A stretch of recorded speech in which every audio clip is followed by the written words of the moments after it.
Thank you, Mr. Speaker. I'm pleased to have an opportunity to respond to the throne speech. I lived in Alberta during the global recession of the 80s. It was a difficult time, but we made it through. Unfortunately, decisions made by the government at that time were not in the best interests of Albertans. The slash and burn of frontline staff, such as nurses and teachers, is something that we're still feeling the repercussions from.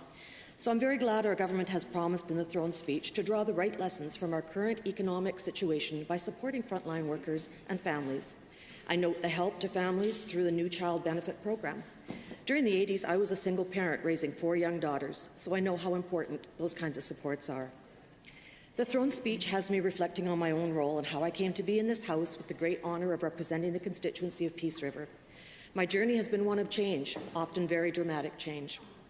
Integral to my ability to be successful in my new role is the love and support of my daughters, Carla, Marnie, Amaya, and Naomi, who have stood alongside me and encouraged me at every step of the way.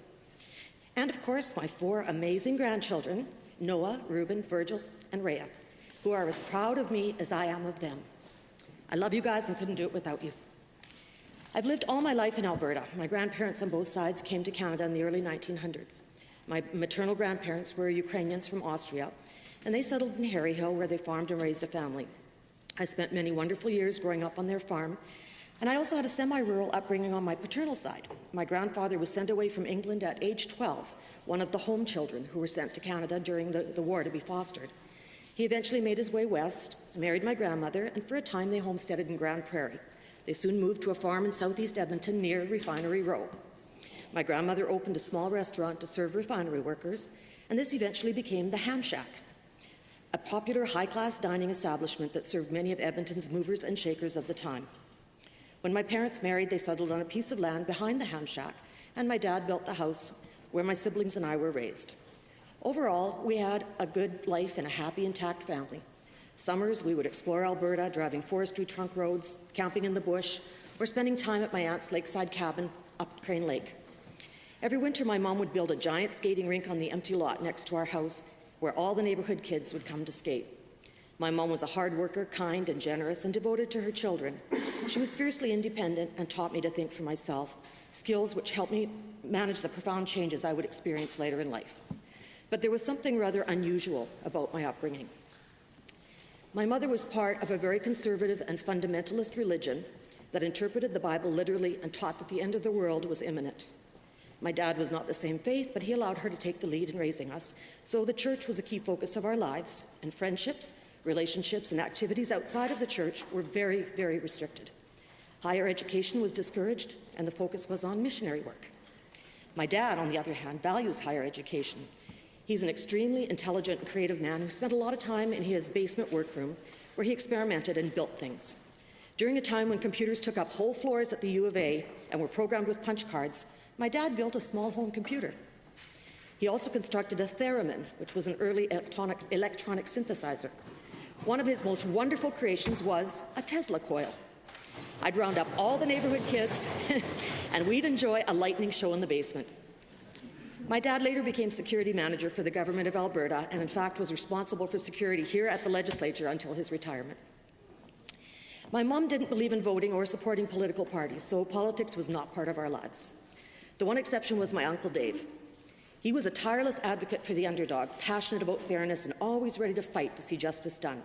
He took this to the next level, running as a federal candidate in 1984 and 86 for 2 Western separatist parties. He inspired me and planted the early seeds. I began teaching piano when I was 13, started my first band when I was in high school. Eventually, the band included all my siblings, and we traveled the province performing for weddings, parties, and graduations. At age 19, driven by a desire to do something more meaningful with my life, I moved to Central America and lived for 2 years in Honduras, where I met my first husband, who was a popular singer there. We returned to Edmonton and began to raise a family. Unfortunately, he had addiction issues and was abusive. So after some years, I made the decision to raise my daughters on my own rather than live in fear. I returned to music as a way to support my family. I formed a band with my brother and sister and managed to earn a living as a musician in Alberta for a number of years. After some time, I remarried, and this proved to be another key change in my life. Circumstances around that marriage led to a crisis of faith. I began to question the things I had been taught all my life. I realized that what my mother believed and taught me as a child did not make sense and did not fit with my worldview. I began to experience a sense of enlightenment and freedom for the first time in my life as I broke free from the shackles of the fundamentalist religion in which I had been raised. This freedom came at a cost, however. I learned firsthand how religion can divide families, how deeply held religious beliefs, no matter how sincere, can be used to judge, marginalize, and hurt those among us who are perceived as different or who do not believe the same things we do. This experience, while incredibly painful, has helped me learn to be inclusive, welcoming, and understanding of everyone in the province and in my constituency, regardless of where they come from or what they believe.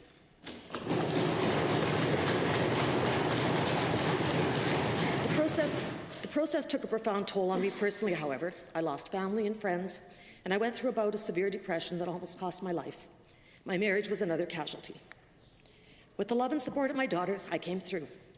Key to managing the change was my decision to go to university. I enrolled in my first university course, and at the age of 45, I became a full-time student at Athabasca University, eventually earning my master's in psychology. I became active in my student union and embraced politics. I joined the NDP under Raj Panu's leadership, attended my first political convention, and incredibly voted for the first time in my life. When I graduated in 2002 with my BA in psychology, it was one of the proudest moments of my life. I shared that proud moment with my daughter Marnie, who graduated the same week with her BA in chemistry. While attending university, I found an ideal job that fit my study schedule, Alberta Hansard. Soon I was completely hooked on politics. Watching the activities in the House on a daily basis, listening to the members often till the wee hours of the morning, ignited something in me. I would see the dismissive way the opposition was marginalized, the way legislation was rammed through in the middle of the night without consulting with Albertans. I saw arrogance and inflated self-importance and a government completely disconnected from the needs of average Albertans, and I longed for a better way. But I was caught up in trying to make a living while finishing my degree, and the recession of 2008-09 put serious financial pressures on me to the point where I was facing foreclosure. As I struggled to save my home, I encountered many predatory lenders who were eager to take advantage of me. That's why I'm so pleased to support the Act to End Predatory Lending, as these unscrupulous lenders truly need to be stopped. Even though I was still a full-time student, my student loans went into repayment, and my efforts to work with the student loan system were incredibly frustrating and unsuccessful. This is another area where I'm looking forward to seeing some changes under our government. Soon I was working multiple jobs, caught in a treadmill, day-to-day survival. I know what it feels like to be forced to choose between feeding your family or paying rent. I know what it feels like to be penalized for having no money by having your lights and heat turned off, and then having to pay extra for reconnection. Too many Albertans live like this. My youngest daughter, Naomi, who was building her own career as a welder, kept encouraging me to focus on my dream of being a psychologist. So I accepted a position at high level where I could complete my registration requirements, and once again, faced major change. I packed up my car and headed north to parts unknown. I quickly fell in love with the North and its people. I saw the wonderful community spirit and the ways people work together. I learned firsthand about the profound long-term effects of residential schools on generations of our Indigenous peoples. Working within the mental health system, I saw the many service gaps in the way the system was failing citizens, with top-heavy bureaucratic delivery that meant year-long wait lists for mental health treatment and inadequate crisis response, and I knew we could do better. I became active with my union and was sponsored to attend winter labour school. One of the teachers of my labour history course happened to be a dynamic, passionate young woman I'd first met during my student union days, who also happened to be the NDP candidate in Lethbridge West. You know her now as Minister of Environment. In the course of our conversations that week, I made a decision to embark on yet another major life change, and here I am.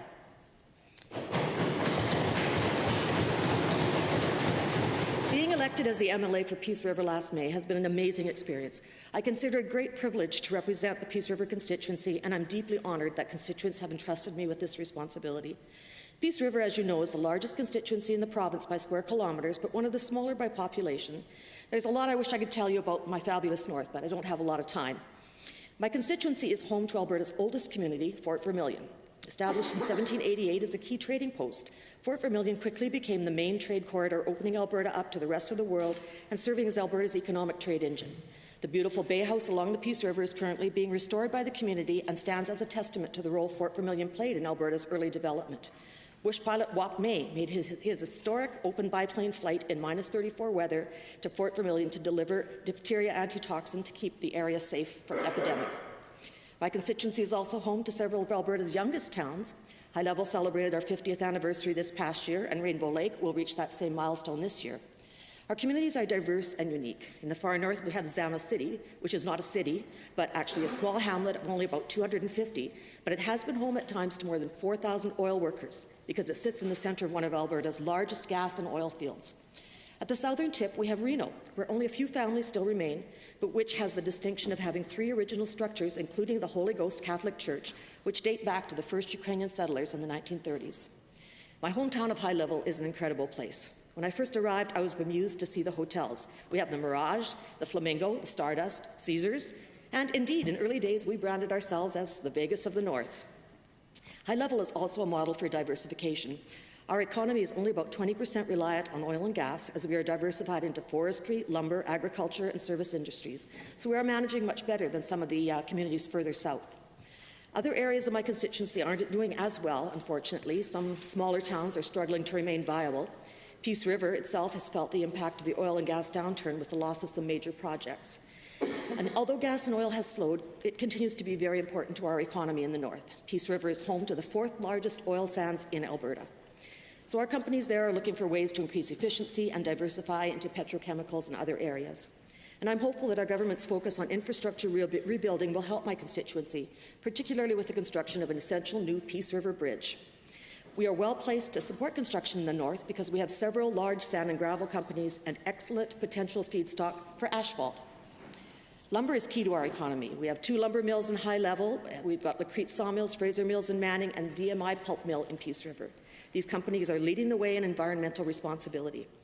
A number of large trucking companies provide support to that industry, and during the winter, logging trucks are constant along the Mackenzie Highway. Farming and agriculture is also important to my constituency. Many people don't realize this, but the north is actually taking advantage of climate change to plant new crops. We are opening up agricultural lands, helping to compensate for key agricultural areas lost to urban sprawl further south. I'm proud to say that we have almost 20% of Alberta's organic farmers in Mackenzie County alone, and the Mackenzie Applied Research Experimental Farm in Fort Vermilion continues to research new and innovative crops. My constituency is home to 2 of Alberta's 7 remaining operational ferries, Shaftesbury in the town of Peace River and Tompkins near Lacrete. The Lacrete ferry takes traffic across the Peace River from May to September, then from December to March we cross via ice bridge. It's quite the experience to drive the ice bridge in March as the ice begins to melt. You drive through surface water that rises to the top of your tires, trusting that the ice underneath is still solid enough to hold the weight of not just your vehicle, but that huge semi that's following you.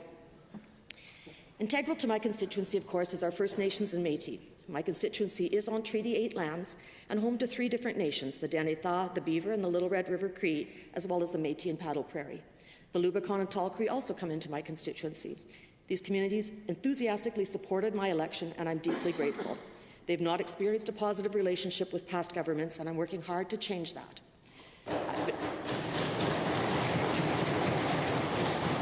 The Peace River constituency in Alberta's far north has been described by some as being like the original Western frontier. It's a place of incredible opportunity where you can arrive with a dream and turn it into reality, where newcomers can build a successful life creating something from nothing. Northerners are resilient and resourceful. We find ways to cope and manage the most difficult possible circumstances, and we come out successful on the other side. We survive by being creative and innovative. We're taking the lead in adapting and diversifying and innovating in the north. And one of my goals is to help the rest of the province understand the important role we play in making Alberta great. I love this province and its people. I consider it such a privilege to be part of this assembly where I can play a small part in supporting the people in my constituency of Peace River through this difficult time. I want to thank my constituents for entrusting me with this responsibility. And with that, Mr. Speaker, I move to adjourn debate.